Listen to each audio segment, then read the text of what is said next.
اعوذ باللہ من الشیطان الرجیم بسم اللہ الرحمن الرحیم اللہم صلی علی سیدنا و مولانا محمد النبی الامی وعلی آلہ وصحبہ وبارک وسلم۔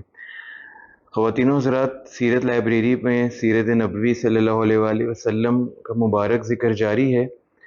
پچھلی کچھ ایپیسوڈز میں ہم نے آپ صلی اللہ علیہ وآلہ وسلم کے گھرانے کے حوالے سے گفتگو کی تھی، اور آج ہم ذکر کریں گے بیت اللہ کی تعمیر کے حوالے سے، جب رسول اللہ صلی اللہ علیہ وآلہ وسلم کی عمر مبارک 35 برس تھی اور بیت اللہ کی عمارت کافی کمزور ہو چکی تھی۔ جی اجاز بھائی، کیا حال ہے آپ؟ اللہ کا شکر سر۔ کہاں غائب رہے آپ؟ بس سر پچھلی کچھ سیشن میں جی آپ ہمارے ساتھ نہیں تھے، ہم نے آپ کو بہت مس کیا۔ آپ آتے ہیں تو بڑی آسانی ہوتی ہے اور برکت بھی ہوتی ہے آپ کی۔ میں خود بھی بہت زیادہ مس کر رہا تھا۔ ہم بات کر رہے ہیں سرکار ختمی مردود صلی اللہ علیہ وآلہ وسلم کی حیات پاک کی۔ ہم پہنچ گئے ہیں جب آپ کی عمر مبارک 35 سال۔ ہم نے درمیان میں سرکار کے گھرانے کی بات کی، جو 25 سال کی عمر میں سرکار کا نکاح ہوا سیدہ خدیجہ سلام اللہ علیہا سے، اور 45 سال کی عمر تک یہ چلتا رہا سلسلہ۔ 20 سال اولاد مختلف وقتوں میں پیدا ہوئی رسالت باب صلی اللہ علیہ وسلم۔ اس دوران 35 سال کی عمر کا ایک امپورٹنٹ واقعہ ہے جس پہ آج ہم بات کرنے جا رہے ہیں، بیت اللہ۔ بیت اللہ، جیسا کہ اس کا نام، بیت گھر، اللہ، اللہ کا گھر، آسان ترین ڈیفینیشن بیت اللہ کی، اللہ کا گھر، بیت اللہ۔ اور جو مسجد اس کے ارد گرد آج ہم دیکھتے ہیں، اس مسجد کا نام مسجد حرام ہے۔ اور یہ دونوں نام بیت اللہ، بیتی، بیتک، بیتک المکرم، اور مسجد حرام قرآن کریم میں بھی آتے ہیں۔ اگر آپ بنی اسرائیل، سورہ بنی اسرائیل یا سورہ اسراء بھی اسے کہتے ہیں، 15ویں سپارے کا آغاز سبحان اللہ، جی، تو وہاں پہ بھی ذکر آتا ہے کہ مسجد حرام سے مسجد اقصیٰ اپنے بندے کو اللہ لے کر گیا۔ یہ ہمیشہ سے محترم رہا بیت اللہ۔ اس کو کعبہ بھی کہتے ہیں۔ اب کعبہ کیوں کہتے ہیں؟ بیت اللہ تو سمجھ آتی ہے، اللہ کا گھر، تو کعبہ کیوں کہتے ہیں؟ یہ مکعب شیپ میں بنایا گیا، اور عرب میں 6 کونوں والی چیز کو یا عمارت کو کعبہ کہتے ہیں۔ صحیح، ٹھیک، 4 تو ہم آج بھی دیکھتے ہیں، اور ایک سائڈ پہ سیمی سرکل وائٹ کلر کی چھوٹی سی دیوار ہے 2.5-3 فٹ کی، وہ کسی زمانے میں وہ گولائی میں نہیں تھی، وہ اس کی شیپ ڈفرینٹ تھی، تو اس وجہ سے اسے کعبہ کہا جاتا ہے۔ کچھ تاریخ دانوں کا خیال ہے کہ انیشلی مکہ، پورے شہر کو بھی کعبہ کہا جاتا تھا، جو بعد کے زمانے میں کعبہ مخصوص ہو گیا اس بلیک بلڈنگ کے لیے جس پہ آج ہم دیکھتے ہیں غلاف ہے، اور جس کے گرد ہم چلتے ہوئے طواف کرتے ہیں، اور مکہ شہر کو مکہ کہنا شروع ہو گیا۔ اور مکہ کی تاریخ میں اگر آپ تورات پڑھیں تو لفظ بکہ، قرآن کریم میں بکہ لفظ استعمال ہوتا ہے، اور وادی فاران کا ذکر آتا ہے۔ اسی وادی فاران کو تورات وادی پاران کہتی ہے، فے کی بجائے پے، ایف کی بجائے پی، یہ اسی وادی کا مکہ پہ ذکر ہے۔ جناب آدم علیہ السلام نے سب سے پہلے بیت اللہ کی تعمیر کی۔ جبریل اللہ کی وحی لے کر آئے، اور انہوں نے بنیادوں کی نشاندہی کی کہ یہاں اللہ کا گھر تعمیر کیا جائے۔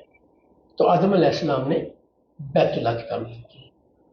جب اللہ کے نبی نوح کے زمانے میں ڈیلیوج جسے کہتے ہیں، یا طوفان نوح کہتے ہیں، آیا، تو اس میں یہ عمارت ختم ہو گئی، اور اس کا نام و نشان مٹ گیا۔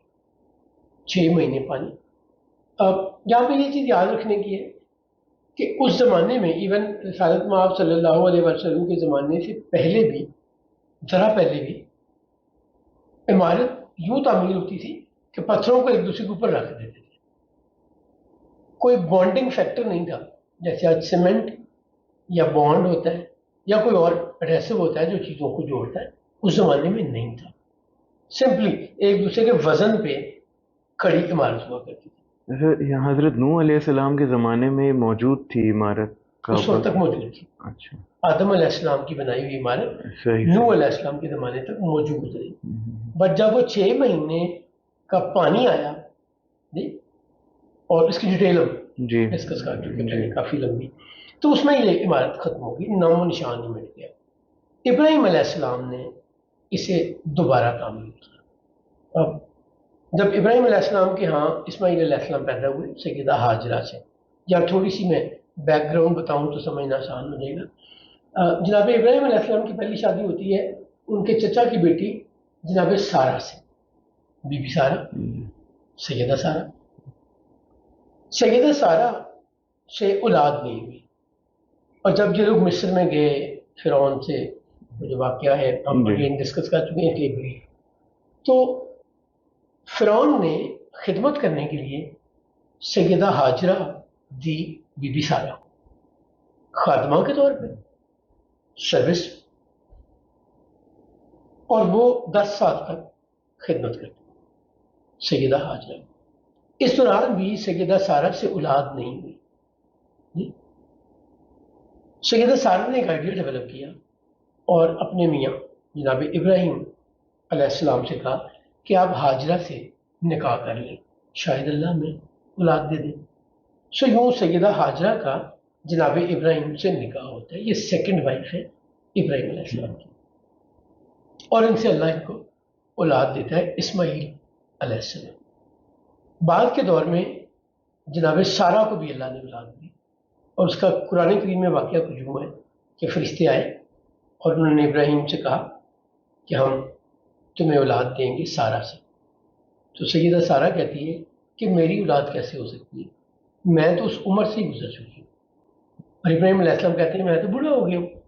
تو فرشتے جواب دیتے ہیں آپ کے رب کے لیے ایسا کرنا کوئی مشکل نہیں ہے. جب اولاد ہو گئی جناب اسماعیل علیہ السلام کی شکل میں صورت میں بیٹا دیا اللہ نے، اور سیدہ سارہ کی اس وقت اولاد نہیں ہے. تو وہ جو یہاں پہ قرآن کریم کہتا ہے کہ اللہ نے حکم دیا ابراہیم کو کہ تم اپنے بیٹے اسماعیل اور بیوی ہاجرہ کو ایک ایسی وادی میں چھوڑاؤ جو بے آب و گیا ہے، نہ وہ پانی ہے وہاں نہ کوئی سبزہ ہے. تو رات کہتی ہے کہ سیدہ سارہ نے پش کیا جناب ابراہیم علیہ السلام کو کہ ہاجرہ اور ان کے بیٹے کو کہیں دور چھوڑ دیا. تو یہ دو مختلف روایات ہیں. جناب ابراہیم علیہ السلام اللہ کے حکم پر، ابراہیم علیہ السلام اللہ کے حکم پر 2000 کلومیٹر فلسطین سے آ کے مکہ میں جہاں پہ آج بیت اللہ ہے اس وادی میں اپنے بیٹے اور بیوی کو چھوڑ کے واپس فلسطین چلے. اس وقت تک وہاں پہ بیت اللہ نہیں تھا. پھر وہاں پہ جناب اسماعیل کی ایڑی سے پانی کا چشمہ نکلا جسے زمزم کہتے ہیں، آج بھی چل رہا ہے. اور جب 13 سال عمر ہوئی جناب اسماعیل علیہ السلام کی تو ابراہیم علیہ السلام آتے اور کہتے ہیں کہ بیٹا مجھے خواب میں اللہ نے حکم دیا کہ سب سے قیمتی چیز قربان کرو. قربانی کا واقعہ. اس کے ایک عرصے بعد جب 30 سال عمر ہو جاتی ہے جناب اسماعیل کی تو ایک دفعہ پھر ابراہیم علیہ السلام آتے ہیں اور کہتے ہیں کہ مجھے حکم ہوا ہے کہ اللہ کے گھر کی تعمیر کی جائے اس وادی. اب وادی پہلے تو ویلی کا بڑا آسان کانسیپٹ، اگر کسی نے اس کو پہاڑوں پہ جانے کا بہت اتفاق نہیں ہے یا انفارمیشن نہیں ہے تو پہاڑوں کے درمیان جو ڈپریشن ہوتا ہے جو نیچی جگہ ہوتی ہے اسے ویلی یا وادی کہتے ہیں. تو بیت اللہ پہاڑوں کے درمیان سب سے نیچی جگہ پہ بنایا گیا. ایک تو پلین جگہ ہی وہاں ملی، باقی پہاڑ تھے. میں جب 1987 میں پہلی دفعہ اللہ نے سعادت نصیب کی کہ میں اللہ کے گھر حاضر ہوا تو مجھے یاد پڑتا ہے کہ جہاں گاڑی رکی اس سے کوئی تقریباً 30 فٹ نیچے سیڑھیاں اتر کے بیت اللہ کا سین شروع ہوتا تھا. جس لیول پہ کار لے کے گئی تھی ہمیں اس سے 30 فٹ نیچے جا کے بیت اللہ کا سین آتا تھا. سیڑھیاں اتر کے آپ کو بیت اللہ کے باہر والے سین میں آنا پڑتا تھا اور وہاں سے دروازے تھے اور اندر جاتے تھے اور جس لیول پہ آپ طواف کرتے ہیں اس جگہ ہی پہنچتے تھے. اگر آج آپ جائیں اللہ کریم کی سعادت ہم سب کو، دیکھنے والے کو، آپ کو، مجھے تو ہے، سب کو نصیب کرے۔ تو آج جب گاڑی جا کے رکتی ہے نا، ابراہیم خلیل روڈ، باب السلام جس پر ہے، باب فہد جس پہ ہے، اس پہ گاڑی جہاں جا کے رکتی ہے اسی لیول پہ آپ واک کرتے ہیں اور آپ چلے جاتے ہیں مطاف یا طواف والے صحن کے اندر۔ کوئی خاص فرق نہیں ہے سیڑھیوں کا، تھوڑا سا فرق ہے بٹ ایسا فرق نہیں جیسا میں بتا رہا ہوں۔ ہوا کیا کہ ان پہاڑوں کو کاٹ کے وہاں پہ لیول کر کے سڑکیں بنائی گئیں اور یہ سارا کام ایکسٹینشن بھی ہوئی اور ایزی ہوئی۔ بیت اللہ ابراہیم علیہ السلام نے جب بنایا تو ایک دفعہ پھر جبریل نے نشاندہی کی اور آدم علیہ السلام کے بنائے ہوئے نقشے یا ڈرائنگ پہ اس عمارت کی دوبارہ تعمیر کی گئی۔ اور اس میں دوسری خاص بات یہ ہے کہ ایک تو حجر اسود نصب کیا گیا، یہ جنت سے آیا ہوا پتھر تھا، ابو قبیس کی پہاڑیوں میں پڑا ہوا تھا، اللہ کے حکم پہ فرشتے نے نشاندہی کی اور اسماعیل ابراہیم علیہ السلام دونوں اسے اٹھا کے لائے اور بیت اللہ کی دیوار میں فکس کیا۔ دوسری امپورٹنٹ بات یہ تھی کہ چونکہ یہ اس کی دیواریں زیادہ ہائٹ پہ بنائی گئی تو ہیومن ہائٹ سے اوپر جانے کے لیے اس زمانے میں اس کا فولڈنگ یا اس قسم کی چیزیں نہیں تھی، تو ایک پتھر جنت سے آیا اور اس پہ ابراہیم علیہ السلام کھڑے ہوتے تھے اور وہ جتنا اونچا جانا ہوتا تھا اتنا ریز کرتا تھا، سسپینڈڈ ان دا ایئر، کوئی نیچے سپورٹ نہیں تھی۔ یعنی معجزہ اللہ نے دکھایا کہ وہ پتھر جناب ابراہیم علیہ السلام اس پہ کھڑے ہوا کرتے تھے اور وہ پتھر اوپر اٹھتا تھا اور جتنی ریکوائرمنٹ ہوتی تھی وہاں پہ ٹھہر جاتا تھا، اسٹیشنری ہو جاتا تھا۔ اور جب ابراہیم علیہ السلام نے اترنا ہوتا تھا تو ایک دفعہ پھر بڑے آرام سے، آپ ایسکیلیٹر سمجھ لیں آج کا، ہائیڈرولک سسٹم سمجھ لیں کہ ہائیڈرولک سسٹم سے اوپر جا رہا ہے، ہائیڈرولک سسٹم سے نیچے آ رہا ہے۔ بیت اللہ کی تعمیر ہو گئی اور بیت اللہ اس شیپ میں ہمیشہ قائم رہا ابراہیم علیہ السلام کے تعمیر کرنے کے بعد۔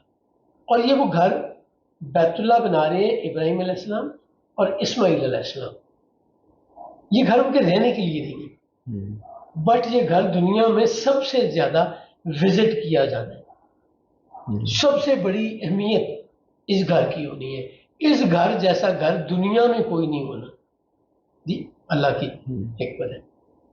اب وہ گھر تعمیر ہو گیا اور اس کی زیارت یا اس کا طواف جب تعمیر کر رہے تھے ابراہیم علیہ السلام اور اسماعیل علیہ السلام تو انہوں نے دو دعائیں مانگی، سورہ بقرہ میں ان کا ذکر ہے۔ اللہ نے حکم دیا کہ میں نے ابراہیم کو آزمایا، مختلف آزمائشوں کا ذکر کرتا ہے اللہ نے، اور وہ اس میں کامیاب رہے تو میں نے اسے لوگوں کا امام بنا دیا، عزت دی ابراہیم علیہ السلام کو، ابو الانبیاء، اور بعد میں سارے انبیاء ان کی اولاد میں آتے۔